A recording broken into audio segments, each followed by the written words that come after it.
ಎಲ್ಲರಿಗೂ ನಮಸ್ಕಾರ. 2025ರ ಎಸ್ಎಸ್ಎಲ್ಸಿ ವಾರ್ಷಿಕ ಪರೀಕ್ಷೆ 1ಕ್ಕೆ ಮೌಲ್ಯಮಾಪನ ಕಾರ್ಯಕ್ಕಾಗಿ ಪ್ರೌಢಶಾಲಾ ಶಿಕ್ಷಕರ ಮಾಹಿತಿಯನ್ನು ಅಪ್ಡೇಟ್ ಮಾಡುವಂತ ವಿಧಾನವನ್ನು ಈ ಒಂದು ವಿಡಿಯೋದಲ್ಲಿ ನಾವು ತಿಳ್ಕೊಳ್ಳೋಣ.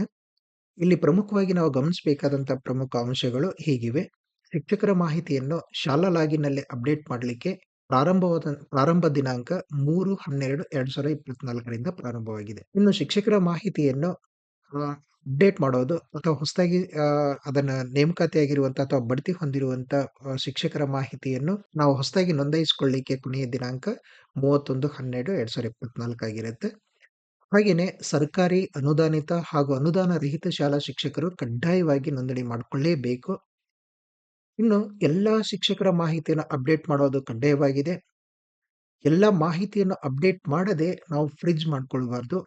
ಯಾಕಂತಂದ್ರೆ ಒಂದು ಬಾರಿ ಫ್ರಿಡ್ಜ್ ಆದ ನಂತರ ಯಾವುದೇ ಕಾರಣಕ್ಕೂ ಅದು ಅಪ್ಡೇಟ್ ಮಾಡ್ಕೊಳ್ಳಿಕ್ಕೆ, ಡಿಲೀಟ್ ಮಾಡ್ಲಿಕ್ಕೆ, ಎಡಿಟ್ ಮಾಡ್ಕೊಳ್ಳಿಕ್ಕೆ ಸಾಧ್ಯ ಆಗೋದಿಲ್ಲ. ಹಾಗಾಗಿ ಎಲ್ಲಾ ಮಾಹಿತಿನ ಅಪ್ಡೇಟ್ ಮಾಡಿದ ನಂತರನೇ ನಾವು ಫ್ರಿಡ್ಜ್ ಮಾಡ್ಕೊಳ್ಬೇಕು. ಅದಕ್ಕಿಂತ ಮುಂಚೆ ಫ್ರಿಡ್ಜ್ ಮಾಡ್ಕೊಳ್ಬಾರ್ದು. ಇನ್ನು 2024-25ನೇ ಸಾಲಿನಲ್ಲಿ ಹೊಸದಾಗಿ ನೇಮಕಾತಿಯಾಗಿರುವಂತಹ ಶಿಕ್ಷಕರು, ಇನ್ನು ಪ್ರಾಥಮಿಕ ಶಾಲೆಯಿಂದ ಪ್ರೌಢಶಾಲೆಗೆ ಬಡ್ತಿ ಹೊಂದಿರುವಂತಹ ಶಿಕ್ಷಕರು ಮತ್ತು ವರ್ಗಾವಣೆಯಿಂದ ಕರ್ತವ್ಯಕ್ಕೆ ಹಾಜರಾದಂತಹ ಶಿಕ್ಷಕರ ಮಾಹಿತಿಯನ್ನು ನಾವು ಹೊಸದಾಗಿ ಇವ್ಯಾಲ್ಯುಯೇಟರ್ ಸಬ್ ಮೆನ್ಯುವಿನಲ್ಲಿ ನೋಂದಾಯಿಸಿಕೊಳ್ಳಬೇಕು. ಇದು ಶಾಲಾ ಲಾಗಿನ್‌ನಲ್ಲಿ ನಮಗಿರುವಂತ ಶಾಲಾ ಲಾಗಿನ್ ಏನಿರುತ್ತೆ ಅದರಲ್ಲಿ ಇವ್ಯಾಲ್ಯುಯೇಟರ್ ಸಬ್ ಮೆನ್ಯು ಅಂತ ಹೇಳಿ ಕೊಟ್ಟಿರ್ತಾರೆ. ಅದರಲ್ಲಿ ಹೊಸದಾಗಿ ನೇಮಕಾತಿಯಾದಂತಹ ಶಿಕ್ಷಕರದು, ಪ್ರಾಥಮಿಕ ಶಾಲೆಯಿಂದ ಪ್ರೌಢಶಾಲೆಗೆ ಬಡ್ತಿ ಪಡೆದಿರುವಂತಹ ಶಿಕ್ಷಕರ ಮಾಹಿತಿಯನ್ನು ಮತ್ತು ವರ್ಗಾವಣೆಯಿಂದ ಕರ್ತವ್ಯಕ್ಕೆ ಹಾಜರಾದಂತಹ ಶಿಕ್ಷಕರ ಮಾಹಿತಿಯನ್ನು ನಾವು ಹೊಸದಾಗಿ ಇವ್ಯಾಲ್ಯುಯೇಟರ್ ಸಬ್ ಮೆನ್ಯುವಿನಲ್ಲಿ ನೋಂದಾಯಿಸಿಕೊಳ್ಳಬೇಕು. ಇನ್ನು ಈಗಾಗಲೇ ನೋಂದಾಯಿಸಿರುವಂತಹ ಮೌಲ್ಯಮಾಪಕ ವಿವರಗಳನ್ನು ನಾವೇನ್ ಮಾಡಬೇಕು, ಅಪ್ಡೇಟ್ ಆರ್ ಡಿಲೀಟ್ ಇವ್ಯಾಲ್ಯುಯೇಟರ್ ಡೀಟೇಲ್ಸ್ ಅಂತ ಒಂದು ಸಬ್ ಮೆನ್ಯು ಇದೆ. ಅದರಲ್ಲಿ ಅಪ್ಡೇಟ್ ಮಾಡ್ಕೊಳ್ಳೋದು ಕಡ್ಡಾಯ ಇದೆ.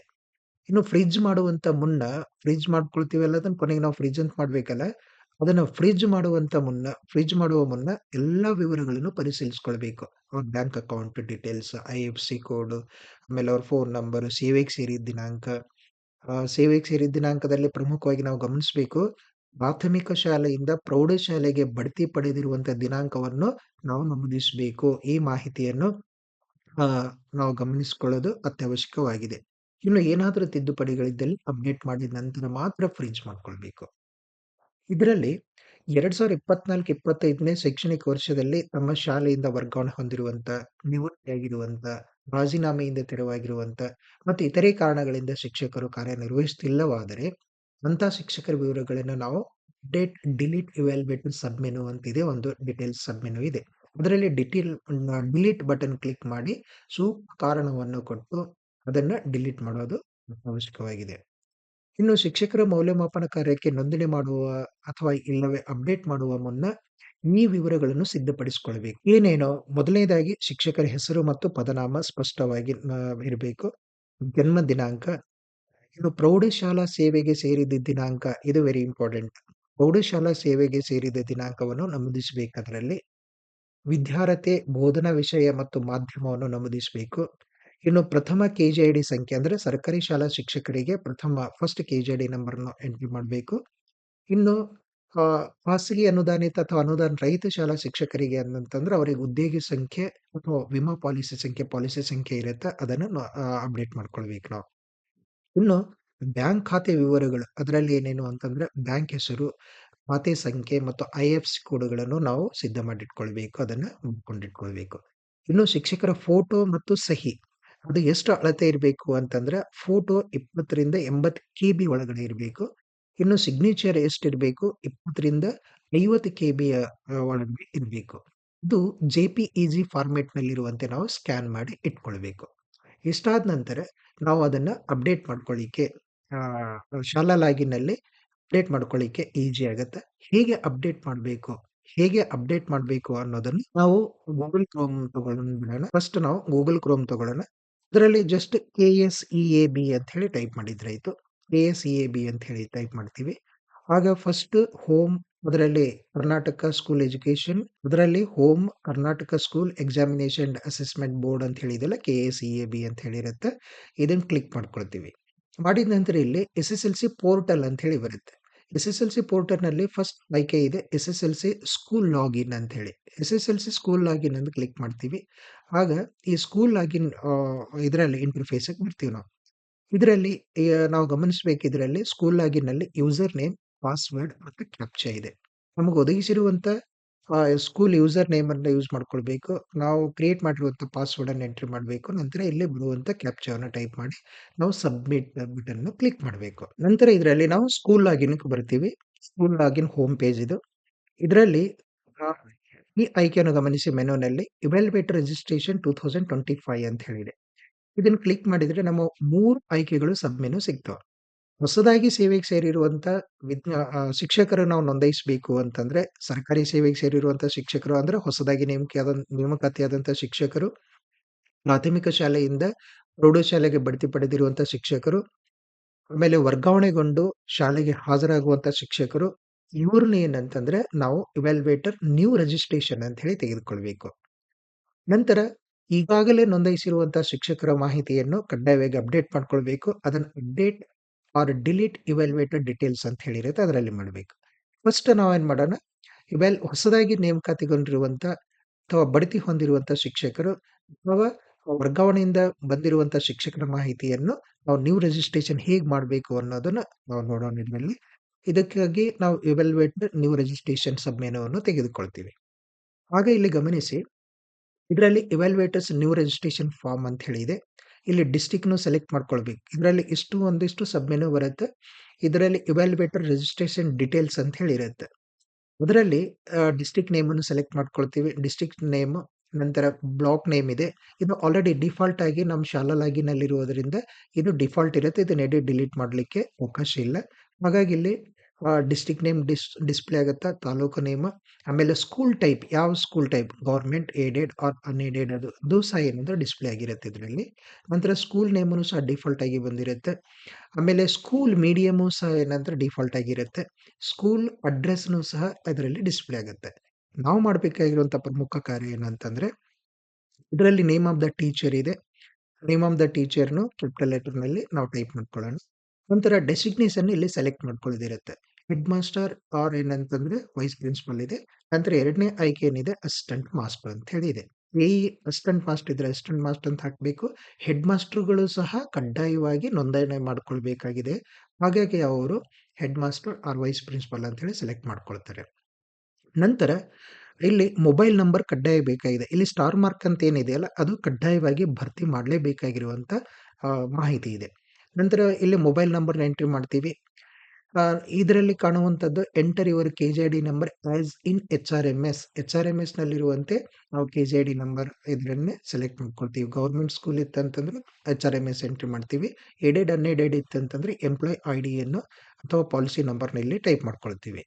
ನಂತರ ಇಲ್ಲಿ ಡೇಟ್ ಆಫ್ ಬರ್ತ್ ಶಿಕ್ಷಕರ ಡೇಟ್ ಆಫ್ ಬರ್ತ್‌ನ ಇಲ್ಲಿ ಟೈಪ್ ಮಾಡ್ಬೇಕು. ಅದು ಫಸ್ಟ್ ಡೇಟ್, ಮಂತ್, ಇಯರ್ ಅಂತ ಹೇಳಿರ್ಬೇಕು. ನಂತರ ಇಲ್ಲಿ ಗಮನಿಸಬೇಕು very important date of entry into high school cadre in excluding primary service ಅಂತ ಹೇಳಿದ್ದಾರೆ. ಹಾಗಾಗಿ ಪ್ರಾಥಮಿಕ ಶಾಲಾ ಶಿಕ್ಷಕರು ಪ್ರೌಢಶಾಲೆಗೆ ಹಾಜರಾಗಿರುವಂತ ದಿನಾಂಕವನ್ನು ಇಲ್ಲಿ ನಮೂದಿಸಬೇಕು. ಆಗ ಈ ದಿನಾಂಕ ನಮೂದಿಸಿದಾಗ ಇಲ್ಲಿ ಟೀಚಿಂಗ್ ಎಕ್ಸ್‌ಪೀರಿಯನ್ಸ್ ನಮ್ಗೆ ಇಯರ್ ಮತ್ತು ಮಂತ್ ಅಲ್ಲಿ ಇಲ್ಲಿ ಡಿಸ್‌ಪ್ಲೇ ಆಗುತ್ತೆ. ನಂತರ date of entry to present school ಆ ಶಾಲೆಗೆ ಹಾಜರಾದಂತ ದಿನಾಂಕ.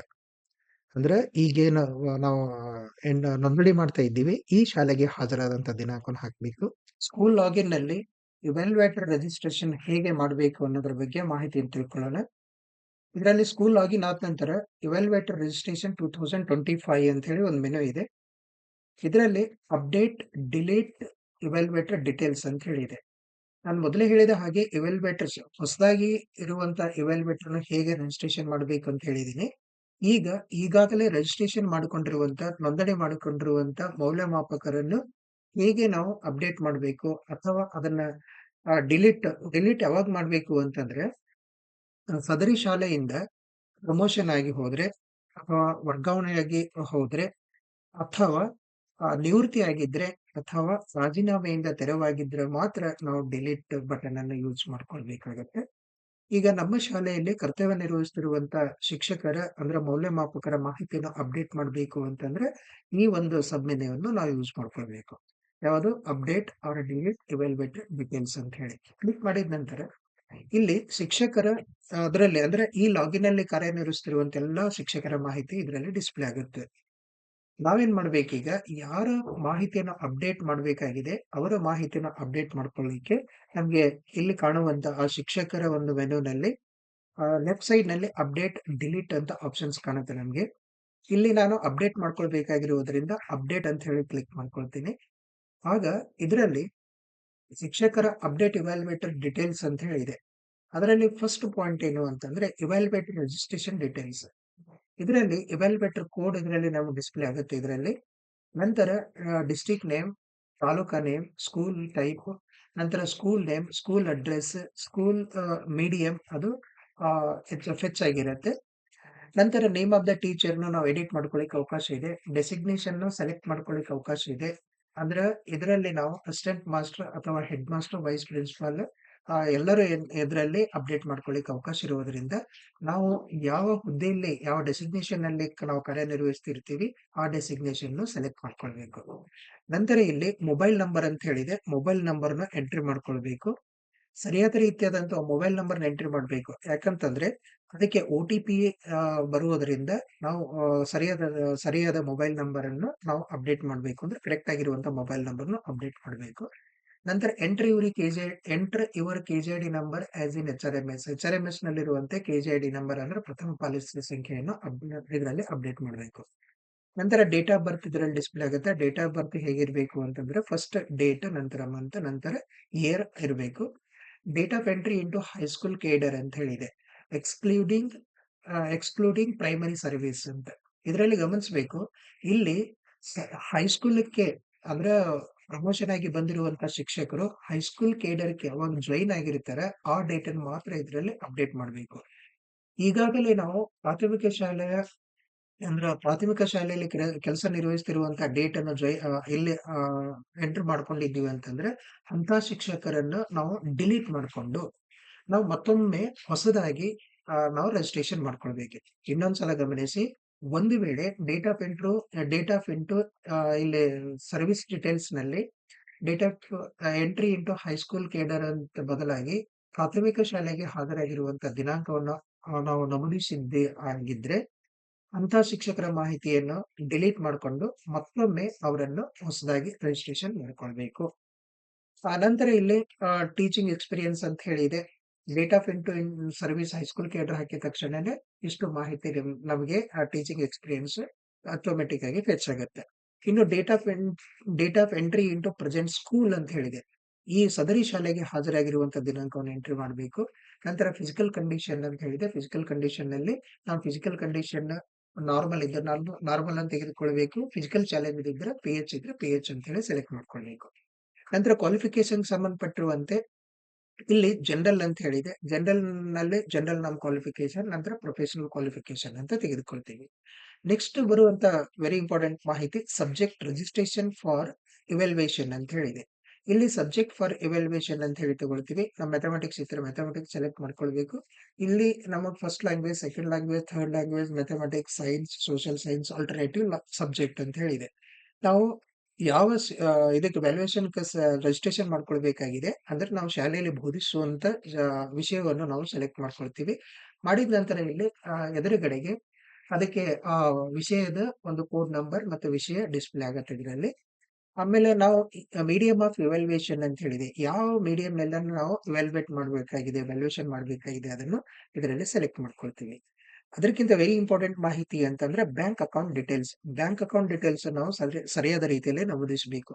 ಒಂದು ವೇಳೆ ಬ್ಯಾಂಕ್ ಅಕೌಂಟ್ ನಂಬರ್‌ನಲ್ಲಿ ಅಥವಾ ಐಎಫ್‌ಸಿ ಕೋಡ್‌ನಲ್ಲಿ ನಾವು ತಪ್ಪಾದಂತಹ ಮಾಹಿತಿ ನಮೂದಿಸಿದ್ದೇ ಆದ್ರೆ, ನಂತರ ನಾವು ಪೇಪರ್‌ನ ಇವ್ಯಾಲ್ಯೂಯೇಷನ್ ಮಾಡಿದ ನಂತರ ನಮ್ಮ ಅಕೌಂಟ್‌ಗೆ ಸಂಭಾವನೆ ಜಮಾ ಆಗೋದಕ್ಕೆ ತೊಂದರೆ ಆಗತ್ತ. ಹಾಗಾಗಿ ಬ್ಯಾಂಕ್ ಅಕೌಂಟ್ ಡೀಟೇಲ್ಸ್ ಅನ್ನು ಬಹಳ ಕೇರ್‌ಫುಲ್ ಆಗಿ ಸರಿಯಾದ ರೀತಿಯಲ್ಲಿ ಅನ್ನು ತುಂಬಬೇಕಾಗತ್ತೆ. ಇಲ್ಲಿ ಬ್ಯಾಂಕ್ ಅಕೌಂಟ್ ನಂಬರ್ ಅಂತ ಹೇಳಿದೆ. ಬ್ಯಾಂಕ್ ಅಕೌಂಟ್ ನಂಬರ್ ನಾವು ಬ್ಯಾಂಕ್ ಅಕೌಂಟ್ ನಂಬರ್ ಸರಿಯಾದ ರೀತಿಯಾದಂತಹ ಅಕೌಂಟ್ ನಂಬರ್‌ನ ಇದರಲ್ಲಿ ಎಂಟ್ರಿ ಮಾಡ್ಬೇಕು. ನಂತರ ಇಲ್ಲಿ ಬ್ಯಾಂಕ್ ಅಕೌಂಟ್ ನಂಬರ್ ಅಂತ ಎಂಟ್ರಿ ಮಾಡ್ತೀವಿ. ಅದನ್ನೇ ಕನ್ಫರ್ಮ್ ಅಕೌಂಟ್ ನಂಬರ್ ಅಂತ ಮಾಡ್ಬೇಕು. ನಂತರ ಐಎಫ್‌ಸಿ ಕೋಡ್ ಅನ್ನು ಇಲ್ಲಿ ಟೈಪ್ ಮಾಡ್ಕೊಳ್ಬೇಕು. ಇಷ್ಟು ಮಾಹಿತಿನ ಎಂಟ್ರಿ ಮಾಡಿದ ನಂತರ ಗೆಟ್ ಒಟಿಪಿ ಅಂತ ಹೇಳಿ ಕ್ಲಿಕ್ ಮಾಡ್ತೀವಿ. ಗೆಟ್ ಒಟಿಪಿ ಅಂತ ಕ್ಲಿಕ್ ಮಾಡಿದಾಗೆ ನಾವು ರಿಜಿಸ್ಟ್ರೇಷನ್ ಮಾಡ್ಕೊಂಡಿರುವಂತ ಇದಕ್ಕೆ ಮೊಬೈಲ್ ನಂಬರ್‌ಗೆ ನಮ್ಗೆ ಎಸ್ಎಸ್ಎಲ್ಸಿ ಆರ್‌ಎಸ್ ಅಂತ ಹೇಳಿ ಮೆಸೇಜ್ ಬರುತ್ತೆ. ಅಂದ್ರೆ KSB ಬೋರ್ಡಿಂದ ಅದಕ್ಕೆ ಸಂಬಂಧಪಟ್ಟಿರುವಂತ ನಮಗೆ ಒ.ಟಿ.ಪಿ ಡಿಸ್‌ಪ್ಲೇ ಆಗಿತ್ತು ಇದ್ರಲ್ಲಿ ನಮಗೆ ಜನರೇಟ್ ಆಗುತ್ತೆ. ಆ ಒ.ಟಿ.ಪಿಯನ್ನು ಇಲ್ಲಿ ಎಂಟರ್ ಮಾಡಬೇಕು. ನಂತರ ಇಲ್ಲಿ ವ್ಯಾಲಿಡೇಟ್ ಒ.ಟಿ.ಪಿ ಅಂತ ಹೇಳಿ ಇದೆ. ವ್ಯಾಲಿಡೇಟ್ ಒ.ಟಿ.ಪಿ ಮೇಲೆ ಕ್ಲಿಕ್ ಮಾಡ್ತೀವಿ. ಆವಾಗ ಒ.ಟಿ.ಪಿ ವೆರಿಫೈಡ್ ಸಕ್ಸಸ್‌ಫುಲ್ಲಿ ಅನ್ನುವಂತ ಒಂದು ಮೆಸೇಜ್ ಇದರಲ್ಲಿ ನಮಗೆ ಕಾಣುತ್ತೆ. ಆಗ ಇದನ್ನು ಓಕೆ ಅಂತ ಕ್ಲಿಕ್ ಮಾಡ್ಬೇಕು. ಓಕೆ ಅಂತ ಕ್ಲಿಕ್ ಮಾಡಿದ್ದಾಗ ಇದರಲ್ಲಿ ಆಲ್ರೆಡಿ ನಾವು ರಿಜಿಸ್ಟ್ರೇಷನ್ ಆಗಿರ್ತೀವಲ್ಲ, ಅದಕ್ಕೆ ನಮ್ಮ ಫೋಟೋ ಸಹ ಇದರಲ್ಲಿ ಗೋಚರಿಸ್ತಾ ನಮಗೆ ಸಿಗ್ನೇಚರ್‌ನು ಗೋಚರಿಸ್ತಾ ಇದೆ. ಇದನ್ನ ಬದಲಾವಣೆ ಮಾಡ್ಕೊಳ್ಳಿಕ್ಕೂನು ಅವಕಾಶ ಇದೆ. ಫೋಟೋನು ಸಹ ನಾವು ಬದಲಾವಣೆ ಮಾಡ್ಕೊಳ್ಬಹುದು. ಸಿಗ್ನೇಚರ್‌ನು ಸಹ ನಾವು ಇನ್ನೊಂದು ಬಾರಿ ಅಪ್‌ಲೋಡ್ ಮಾಡ್ಕೊಳ್ಬಹುದು. ಈಗ ನಾನು ಫೋಟೋವನ್ನು ಅಪ್‌ಲೋಡ್ ಮಾಡ್ಬೇಕು ಅಂತಂದ್ರೆ ಅದಕ್ಕೆ ಹೇಳಿರುವ ಹಾಗೆ 20 ಕೆಬಿಯಿಂದ 80 ಕೆಬಿಯ ಒಳಗಡೆ ಇರಬೇಕು. ಅದು ಜೆಪಿಇಜಿ ಫಾರ್ಮ್ಯಾಟ್‌ನಲ್ಲಿ ಇರಬೇಕು. ಹಾಗೆ ಸಿಗ್ನೇಚರ್‌ನು ಸಹ 20 ಕೆಬಿಯಿಂದ 50 ಕೆಬಿ ಒಳಗಡೆ ಇರಬೇಕು. ಅದು ಸಹ ಜೆಪಿಇಜಿ ಫಾರ್ಮ್ಯಾಟ್‌ನಲ್ಲಿ ಇರಬೇಕು. ಇಷ್ಟಾದ ನಂತರ ಇಲ್ಲೊಂದು ಮಾಹಿತಿ ಕೇಳ್ತಾ ಇದ್ದಾರೆ. ಇವ್ಯಾಲ್ಯುಯೇಟರ್ ಡಿಕ್ಲರೇಷನ್‌ನಲ್ಲಿ. ಇವ್ಯಾಲ್ಯುಯೇಟರ್ ಡಿಕ್ಲರೇಷನ್‌ನಲ್ಲಿ are you willing to participate in revaluation work which will be held in Bengaluru ಇತ್ತಂದ್ರೆ ಯೆಸ್ ಇದ್ರೆ ಯೆಸ್ ಅಂತ ಹಾಕ್ಬಹುದು ಅಥವಾ ನೋ ಅಂತಾನೂ ಹಾಕಿರ್ಬಹುದು. ಇಷ್ಟಾದ ನಂತರ ನಾವಿಲ್ಲಿ ಸಬ್ಮಿಟ್ ಬಟನ್ ಕ್ಲಿಕ್ ಮಾಡಬೇಕು. ಸಬ್ಮಿಟ್ ಬಟನ್ ಮಾಡಿದ ನಂತರ ಕ್ಲಿಕ್ ಮಾಡಿದ ನಂತರ ಇಲ್ಲಿ ಡಾಟಾಸ್ ಅಪ್ಡೇಟ್ ಸಕ್ಸಸ್‌ಫುಲ್ಲಿ ಅಂತ ಹೇಳಿದೆ. ಓಕೆ ಅಂತ ಹೇಳಿ ತೆಗೆದುಕೊಳ್ಬೇಕು. ಹೀಗೆ ಪ್ರತಿಯೊಬ್ಬರ ಎಂಪ್ಲಾಯಿಯವರ ಅಂದ್ರೆ ಇವ್ಯಾಲ್ಯುಯೇಟರ್ ಮಾಹಿತಿಯನ್ನು ಈಗಾಗಲೇ ರಿಜಿಸ್ಟ್ರೇಷನ್ ಮಾಡ್ಕೊಂಡಿರುವಂತ ಇವ್ಯಾಲ್ಯುಯೇಟರ್ ಮಾಹಿತಿಯನ್ನು ಈ ರೀತಿಯಲ್ಲಿ ಅಪ್ಡೇಟ್ ಮಾಡ್ಕೊಳ್ಬೇಕು. ಗಮನಿಸಿ ಇಲ್ಲಿ ಯಾವ ಸಮಯದಲ್ಲಿ ನಾವು ಡಿಲೀಟ್ ಮಾಡಬೇಕು ಅಂತಂದ್ರೆ ನಮ್ಮ ಶಾಲೆಯಿಂದ ಅಂದ್ರೆ ಸದರೀಕೃತ ಈಗ ನಾವೇನು ಲಾಗಿನ್ ಆಗಿರ್ತೀವಿ ಆ ಶಾಲೆಯಿಂದ ಶಿಕ್ಷಕರು ವರ್ಗಾವಣೆಗೊಂಡಿದ್ರೆ ಅಂತ ಶಿಕ್ಷಕರ ಮಾಹಿತಿಯನ್ನು ಡಿಲೀಟ್ ಮಾಡಬೇಕು. ಅಥವಾ ರಾಜೀನಾಮೆ ಕೊಟ್ಟಿದ್ರೆ ಅಂತಂದ್ರೆ ಅವರ ಮಾಹಿತಿಯನ್ನು ಡಿಲೀಟ್ ಮಾಡಬೇಕು. ಒಂದ್ ವೇಳೆ ಸದರಿ ಶಾಲೆಯಿಂದ ಅವರು ರಿಟೈರ್ಮೆಂಟ್ ಆಗಿದ್ರೆ, ನಿವೃತ್ತಿ ಹೊಂದಿದ್ರೆ ಅವ್ರ ಮಾಹಿತಿನೂ ಸಹ ನಾವು ಡಿಲೀಟ್ ಮಾಡಬೇಕು. ಅದೇ ರೀತಿಯಲ್ಲಿ ಪ್ರಮೋಷನ್ ಆಗಿದ್ರುನು ಸಹ ಅವ್ರ ಮಾಹಿತಿಯನ್ನು ಡಿಲೀಟ್ ಮಾಡಬೇಕು. ಆಗ ಅವರು ಯಾವ ಶಾಲೆಯಲ್ಲಿ ಕಾರ್ಯನಿರ್ವಹಿಸ್ತಾರೆ, ಅವರ ಮಾಹಿತಿಯನ್ನು ಅವರು ಹೊಸದಾಗಿ ರಿಜಿಸ್ಟ್ರೇಷನ್ ಮಾಡ್ಕೊಳ್ತಾರೆ. ಹೀಗೆ ಮಾಹಿತಿಯನ್ನು ಹೇಗೆ ನಾವು ಅಪ್ಡೇಟ್ ಮಾಡ್ಕೊಳ್ಬೇಕು, ಅದನ್ನ ಹೇಗೆ ಅಪ್ಡೇಟ್ ಮಾಡ್ಕೊಳ್ಳೋದು, ಹೊಸದಾಗಿ ಹೇಗೆ ರಿಜಿಸ್ಟ್ರೇಷನ್ ಮಾಡ್ಕೊಳ್ಬೇಕು ಅನ್ನುವಂತ ಮಾಹಿತಿಯನ್ನು ಈ ವಿಡಿಯೋದಲ್ಲಿ ತಿಳ್ಕೊಂಡಿವಿ. ವಿಡಿಯೋ ವೀಕ್ಷಣೆ ಮಾಡಿದ್ದಕ್ಕಾಗಿ ತಮ್ಗೆಲ್ಲರಿಗೂ ಧನ್ಯವಾದಗಳು. ನಮಸ್ಕಾರ.